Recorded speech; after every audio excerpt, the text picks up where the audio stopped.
Alright, back to another chapter of Reality Transurfing. Today is chapter 4, titled Balance. And this is all about understanding the importance that you put to things, understanding that you can choose to make something a very big problem in your life, or you could choose to be able to confront it. And it's that saying, don't make a mountain out of a molehill. Don't make something that you can easily tackle something of grand importance. And it's really meant to understand that we do this with most things in our lives. Most things in our lives are not nearly as scary, nearly as terrifying as we really make them out to be. And if we can, remove that little bit of fear, that little bit of anxiety, then we can move forward with a much easier sort of view of things.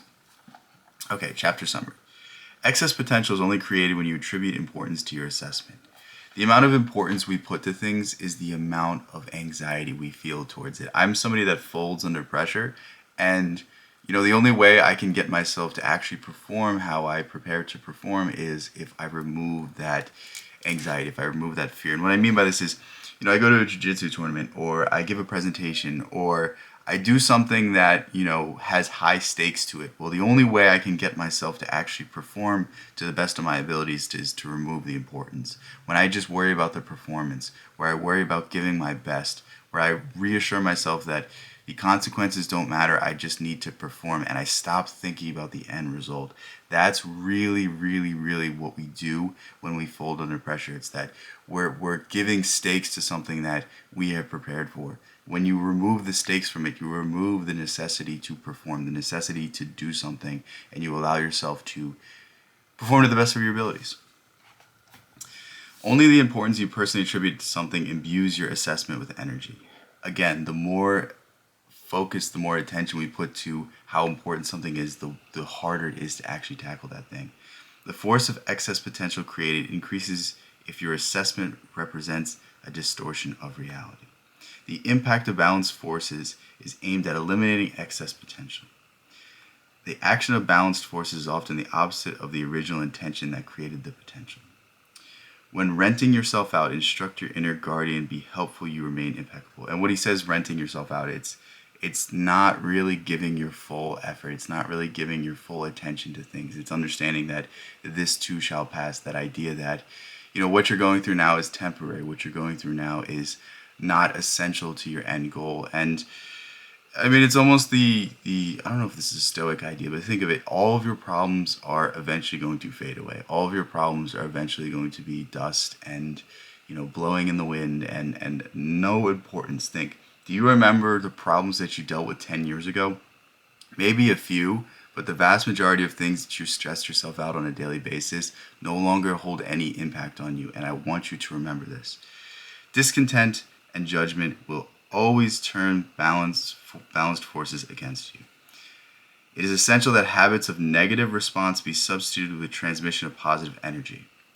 And what he's saying here is very important. It's when you get into a negative thought cycle, when you're all woe is me, when everything is horrible, when all things are going bad, think you're having a bad day and you stub your toe and you're like, well, my life sucks.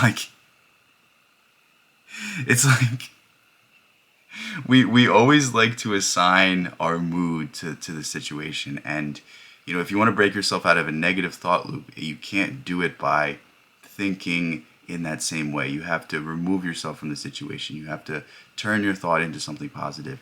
I want you to try not to think of a $100 bill. You just did. So what does this show us? This shows us that you can't create a thought by trying not to think a thought. You can't remove that from your brain. You can't reduce the ideas that you have by simply saying, I can't think like this. I can't think like this. No. The only way to get rid of a thought is to replace it with a new one. Replace it with a better one. Remember why you're doing this. Remember the thing that motivates you.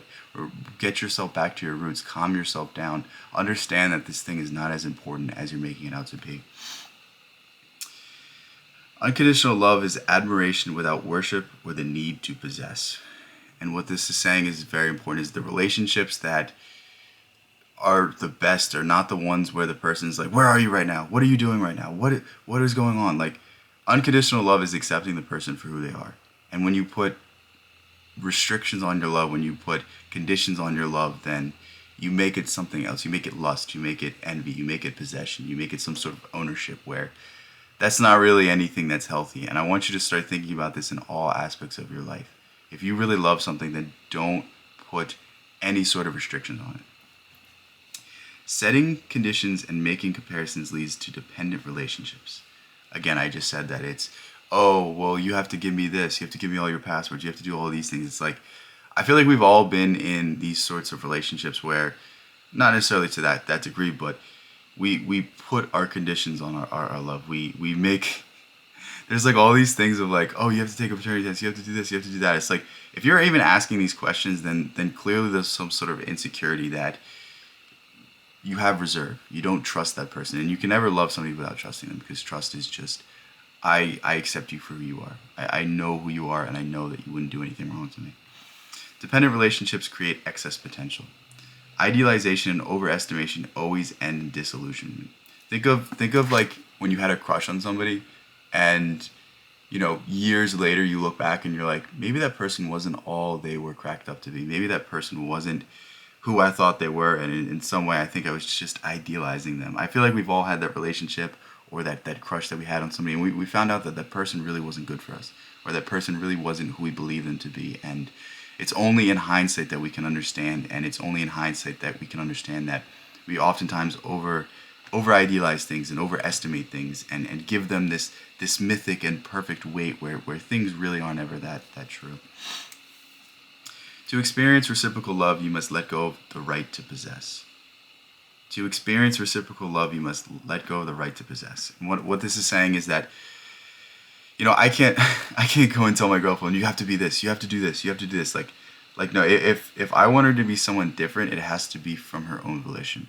If I want her to improve in some way, I can't force her to become something she's not, because then I'm asking for somebody else. I'm not asking for her, I'm asking for somebody else. And it's these ideas that we need to start recognizing. It's these limitations on our love that we need to start realizing, because if you're looking for something else, become it yourself. And if you still feel that you're missing something, then maybe that person's not for you. But most of the things we put onto other people is really what we're putting onto ourselves. You always have to pay for expressions of contempt and vanity. Let go of the need to assert your superiority. It's that idea, comparisons are the thief of joy. Striving to hide shortcomings create the opposite effect. Think if you're trying to hide your inadequacies, then you're trying to overcompensate. And, overcompensation leads to other sorts of issues that you'll deal with down the line. Like, you have those people that always wear hats, and it's like they wear hats because they're losing their hair. I feel like I'm the opposite of this. Probably for the worst, because I feel like people are like, oh, you look better with a hat. It's like, you don't have to call me bald. Just you could just be mean to me. You don't have to give me this backhanded compliment. But you know what I'm saying? It's like there's the person that's losing their hair and they wear hats, and then the moment that they have to take their hat off, they're all embarrassed, and they're really overcompensating for something that's just a natural process of life. Like, you're going to get old. If you're a man, your hair's probably gonna fall off at some point if you live long enough. And it's a reality that, like, the moment you face it is the moment it no longer bothers you, but you're continually kicking this can down the road and continually giving yourself self-esteem issues for literally no reason.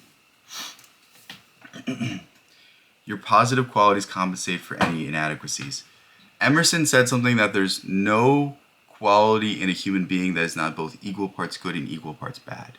Because think of Alexander the Great, think of Julius Caesar. These were people that were vastly motivated by their need to conquer, but in the end it was what led to their downfall.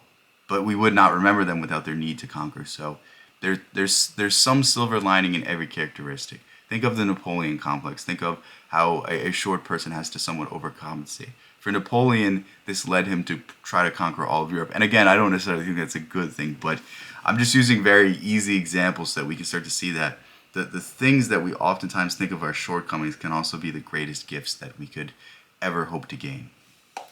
The greater the importance of your goal, the less likely you are to achieve it. Think of it as the more you want something, the less it will come to you. The more you put an emphasis on this end goal, the more you're going to be thinking about it all along the way. And the more you're going to discourage yourself when you fail. But if you have a goal and it's simply a direction that you work towards, then through the course of your journey, you're enjoying it. Through the course of your journey, you're having fun along the way. and you're continually improving and you're continually getting there. Versus every time you fail, you get really hard on yourself. You say, I'm not this, I'm not that. That's not the approach to win. The approach to win is to lose the importance, lose the necessity to get to the end state, and enjoy the journey. Desires are realized when they are free of excess potential created by projected importance and dependency. Really, just what I just said. Let go of feelings of guilt and the need to justify your actions. To let go of guilt, it is enough to give yourself permission to be yourself. Allow yourself to make mistakes. Allow yourself to make the wrong decision. Think, when we look back on our past, we judge ourselves because we're basing ourselves off of our knowledge we have today. But back then, you didn't have the knowledge. Back then, you were clouded by emotions or clouded by some sort of poor judgment, and because of that, you made the wrong decision. It's okay. Move on, learn from it, and understand that I'm going to be better next time. It's that simple. No one has the right to judge you. You have the right to be yourself. Money comes of its own accord as an attribute on the path to your goal. Greet money with love and attentiveness and part with it without regret.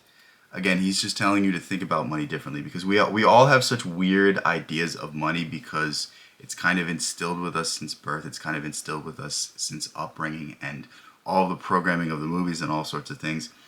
Very complex topic that we're talking about, but most people have a negative association with money. Most people have an over obsession with money. And really what he's saying is that if you're doing something good, somebody's going to pay you for it. If you progress and you become really proficient at something, there is somebody that will pay you to do that thing, that will pay you for your expertise. And it's a natural progression. It shouldn't be your end all be all, because Schopenhauer said something along the lines of, there's two reasons to write. One is for money and the other is to say something. And the people that write for money never write anything of note. But the people that write to say something always stand the test of time. And it's that, don't you want to do something that's permanent? Don't you want to do something that's meaningful? It's really easy to pursue the instant gratification, the instant dopamine sort of form of creating content, doing prank videos, all sorts of these things. But you're competing with everyone else. The thing that's going to set you apart today is to have depth, is to have purpose, is to have fulfillment. I would say only 1% of the population actually seeks those things. And when people seek those things and do those things well, they defy logic. They become the Teslas, they become the Einsteins, they become the Da Vincis, the James Joyces, the people that defy the way we see reality. I don't know why I put Joyce in that category. I mean, I guess you could. I was thinking more of Dante or William Blake, but I guess you could put James Joyce in that category. Having let go of inner and outer importance, you acquire freedom of choice. Again, it's when we give importance to these things, when we give importance to, being liked by other people, then we make decisions based off of that idea, and that's not really what's going to lead you to what you want to be. The projection of importance is the only obstacle on the way to fulfilling your desires. Again, if you put no pressure on yourself, then you have no pressure to perform. And if you have no pressure to perform, then you can go out there and play it like a game. And if you're playing it like a game, then you can look back at your mistakes. You can look back at where you went wrong. You can look back at how that boss defeated you, or the simple pattern that you need to recognize so that you can be successful next time. When you think of things as a game, when you think of things as no weight or no seriousness, that's where it becomes fun. And if you're playing around with serious things and it's fun and it's not difficult, then you are able to take your creativity and apply it in all new ways that allow you to just do whatever it is that you need to do to get to the end goal. But when you define it and you put importance to it and you petrify yourself with fear, you prevent yourself from using your higher faculties. Do not try to overcome obstacles. Reduce the amount of importance you project onto them. Take care without worrying.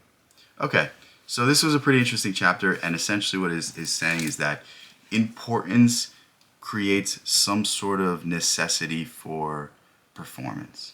And what I mean by this is that the more importance you put on something, the more pressure you put on yourself. And when you have pressure, there are some people that perform well under pressure. I am not one of them, and I think the vast majority of people, even if you are a top performer, what you basically do is there's so much pressure that you have to focus solely on what you're doing, and you have to block out all the outside noise.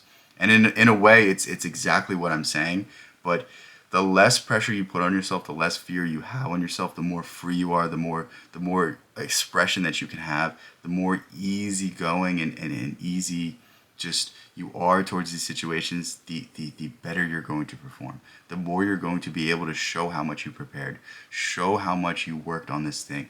Think of a presentation that you prepared weeks and months for, and then the moment you got up to stand, you stuttered on your first word because you saw your boss and you saw the people staring at you. Even though you put in all the preparation, even though you had the best presentation and all you had to do was go out there and do it, because you put importance on it, it wasn't as good as it should have been. And that's what I want you to understand. The more importance you put onto things, the more stress you feel about things, the harder it's going to be to give it your all. And if you can't give it your all, you can't expect to get to where you want to go. So stop giving things importance. Stop worrying about the damn results. They are the least important aspect of it. The most important aspect of it is the work you do in preparation, and the easy part is the actual performance. But it only becomes easy when we stop making it important. With that said, I love you guys so much. Thank you guys so much. Stay tuned for the rest of this book. I'm really having fun going through this. Peace out.